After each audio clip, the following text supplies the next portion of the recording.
Bueno,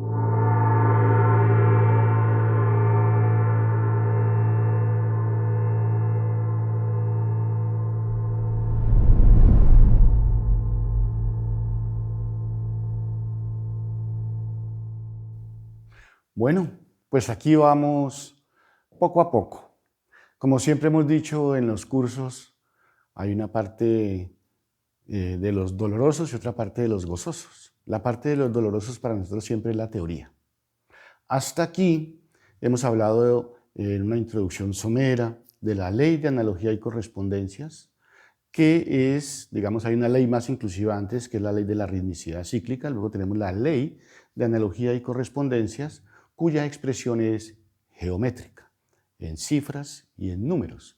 Nosotros en esta escuela podríamos agregar que también en colores, en notas, en fin. Una vez hemos hecho esta introducción, hemos también hablado de la ley del uno y cómo ese uno se expresa de una manera triple, cómo ese tercer aspecto se maneja de una manera también cuádruple, se expresa, y ahí hemos introducido también de una manera global lo que son los 7 rayos, la ley del 1, del 3, del 5, del 7. Ahora nos hemos ido adentrando también poco a poco, vamos a profundizar mucho más, en la constitución energética del ser, recordando que la constitución energética del ser es séptuple, es decir, tenemos una tríada inferior que es el cuerpo físico, emocional y mental, lo que constituye la personalidad integrada. La constitución del hombre es séptuple, es decir, que hay un cuerpo físico, un cuerpo emocional, un cuerpo mental, un cuerpo búdico, átmico, monádico y ádico, siendo el que relaciona esos cuerpos de la tríada espiritual y la tríada de la personalidad inferior el cuerpo búdico, o el cuerpo de la intuición, el cuerpo de la razón pura. También hemos hecho una introducción y vamos a desarrollar ampliamente a lo largo de estos cursos los chakras, los vórtices de energía, las ruedas que residen en el cuerpo etérico, que son las centrales de información del cuerpo. Hemos dicho que hay 7 chakras principales, hay 21 chakras secundarios, hay 49 chakras terciarios y también digamos que eso se sigue simplificando, por decirlo así, en el territorio hasta llegar a los nadis, a los 72.000 nadis que están en el cuerpo etérico.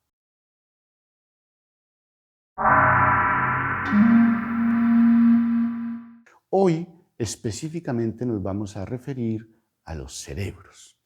Es un tema que tiene que ver con la constitución energética del ser. Y como van a ver, nosotros hacemos un abordaje muy peculiar. Entonces vamos a empezar a describir esos 5 cerebros desde nuestro punto de vista. Y los vamos a describir como describimos los chakras, por ejemplo, de abajo hacia arriba, teniendo en cuenta que el primer cerebro está incluido en el segundo en el tercero en el cuarto, siendo el más inclusivo el último cerebro que vamos a mencionar. Entonces, esos 5 cerebros, me voy a contradecir, de arriba hacia abajo son el cerebro etérico, el cerebro del corazón, el cerebro entérico, con N, el sistema nervioso neurovegetativo y el sistema nervioso central. Entonces podemos decir que el sistema nervioso central y periférico es un sistema muy importante. De hecho, en la medicina alopática se desarrolla ampliamente y tendríamos tema para mucho hablar de los osciladores eléctricos maestros que son la epífisis, el tálamo, el hipotálamo, en fin, la hipófisis. Pero nosotros hoy, para esta charla, vamos a decir que un cerebro es el sistema nervioso central y periférico. Y ese cerebro se resume en los tubos de la pineal.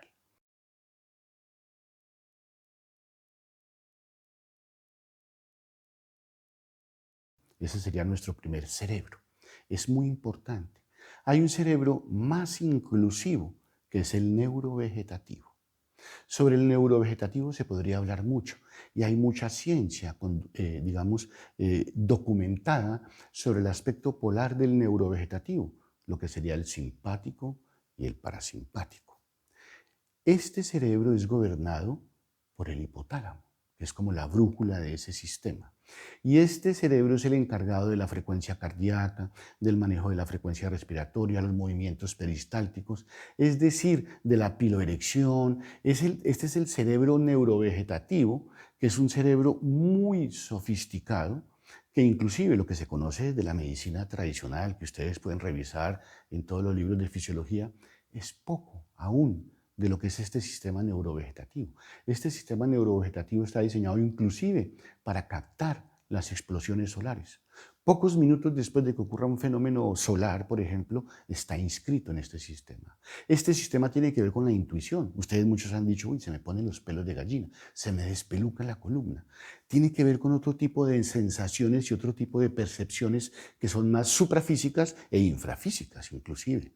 Entonces es un sistema muy sofisticado, pero para el desarrollo práctico de nuestro aspecto terapéutico aplicativo, vamos a decir que el neurovegetativo es gobernado por el plexo solar. Eso es un resumen increíble. Es decir, vamos a demostrar de una manera práctica cómo tú con el sistema nervioso central, que ya vimos en este video cómo se puede resumir desde los tubos de la pineal, ese sistema, tú puedes saber mucho y tener muy desarrollado ese sistema, pero si estás en una crisis de pánico, realmente ese cerebro queda borrado. Y también estoy proponiendo que el neurovegetativo es más inclusivo, que es un cerebro inconsciente que maneja toda la circulación, toda la frecuencia cardíaca, la frecuencia respiratoria, es el timing, todos los ritmos. El útero tiene un ritmo, es decir, todo está pulsando en el seno del cuerpo. Es sincronizado y coordinado por el sistema neurovegetativo, siendo, podemos decir, digamos, la brújula de ese sistema del hipotálamo, con sus dos vertientes, digamos, con el hipotálamo anterior y posterior. Y es regido por el plexo solar. Eso es muy importante en la parte operativa y clínica. Hay un cerebro más inclusivo que el neurovegetativo, que es el cerebro entérico. El cerebro entérico tiene que ver, como su nombre lo dice, con las tripas, con el intestino. Eso para la medicina clásica hoy en día es ampliamente demostrado cómo la vida se juega, por ejemplo, en la flora bacteriana del colon, cómo la vida se juega en la absorción de los aminoácidos, de los oligoelementos, de las vitaminas, de los ácidos grasos, de los carbohidratos a nivel del sistema digestivo. Es decir, en el sistema digestivo es un gran cerebro.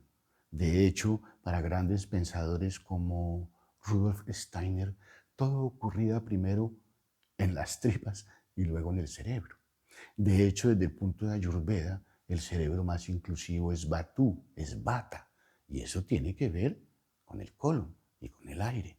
Si miramos así por encima, estos cerebros de ese cerebro periféricos son el estómago 25, punto de asentimiento del colon, el estómago 30 y el pulmón 1. Ustedes saben la relación de colon-pulmón.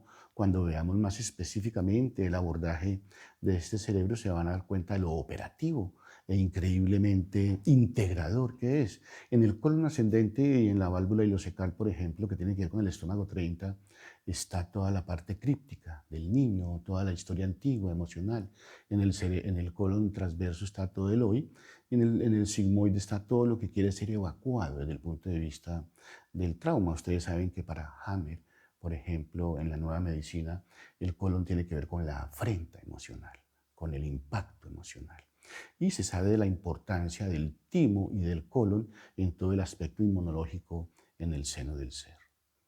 Igualmente hay un cerebro más inclusivo. Entonces tenemos en esta propuesta el sistema nervioso central, el neurovegetativo, tenemos el cerebro entérico y tenemos un cerebro más inclusivo, que es el órgano corazón. Desde el punto de vista científico, desde hace varios años, en HeartMath, Matemáticas del Corazón, en Stanford, se sabe que en la cruz del corazón hay más de 40.000 neuronas. Se sabe, por ejemplo, que el campo electromagnético del corazón es 5.000 veces más poderoso que el campo electromagnético del cerebro. Entonces, realmente lo único cierto es que el cerebro del corazón es mucho, el campo electromagnético es mucho más poderoso. De hecho, hay un gran toroide del que estamos inmersos que tiene 18 metros de diámetro, que es el campo electromagnético global del cuerpo, y el corazón da un campo de más o menos 1.5 metros, que es un campo altamente redundante, que se sabe también desde el punto de vista del conocimiento, que es donde están los registros akáshicos. De ahí la invitación a los videntes a resonar es con el corazón. Y también está el reflejo de los átomos permanentes, es decir, de todo lo significativo está en el campo electromagnético del corazón, donde se acumula todo lo significativo físico, emocional y mental a lo largo de todas nuestras vidas. Ese cerebro mmm, tiene una particularidad que es conocida también en la sabiduría ancestral, y es que hay un campo más diminuto, se conoce como la cámara pequeña del corazón, en un libro, pues, la cámara secreta del corazón, en un libro que hay paralelo a la Torá en el conocimiento hebreo, y se conoce como la cámara secreta del corazón. En esa cámara secreta del corazón, que es un campo electromagnético altamente redundante, más pequeño que ese campo de 1.5 metros que les he descrito, es donde realmente está el reflejo de Dios. Eso ha sido descrito en los Upanishads, donde más de 108 personas que entraron en ese campo diminuto del corazón, que es ese gran secreto que está en todos nosotros. De hecho, nosotros vivimos, movemos y somos en ese ser que llamamos Dios, pero en este punto es el punto más íntimo para entrar en contacto con Él.